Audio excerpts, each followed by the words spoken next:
guys, welcome to my YouTube channel Parvana Paru. ഞാൻ ചായ എല്ലാം കുടിച്ചിട്ട് ഒന്ന് പുറത്ത് നടക്കുന്നതാണ്.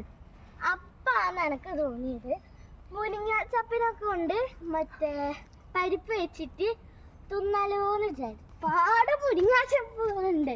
മഴക്കാലം ഇതെല്ലാം പോയിന്ന് വീകട്ടെ, ഇതിന്റെ കൊമ്പ് മാത്രമേ ഉണ്ടാവുള്ളൂ. പിന്നെ ഈ സമയമായിട്ട് മഴയൊന്നും അധികം പെയ്തിട്ടില്ല. അപ്പം മഴക്കാലായോണ്ട് ചപ്പെല്ലാം അടർന്ന് വീണിട്ടുണ്ട്. ഇപ്പൊ അങ്ങനെ ഇല്ല കേട്ടോ. എനിക്കിത് പരിപ്പിട്ട് വറക്കാൻ ഭയങ്കര ഇഷ്ടമാണ്.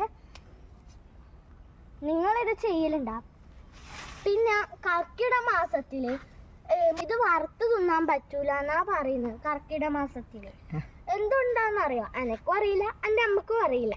അപ്പൊ നിങ്ങൾ നേരെ കമന്റ് ബോക്സിൽ പറയണേ. അപ്പൊ ബൈ ബൈ. അടുത്ത വീഡിയോയിൽ കാണാം. ഇത് വറക്കുന്ന വീഡിയോ ഉണ്ടാവും കേട്ടോ. അപ്പം സബ്സ്ക്രൈബ് ചെയ്യുക, ലൈക്ക് ചെയ്യുക, പ്ലേ ബട്ടൺ ഞെക്കുക. എന്നാൽ ബൈ ബൈ.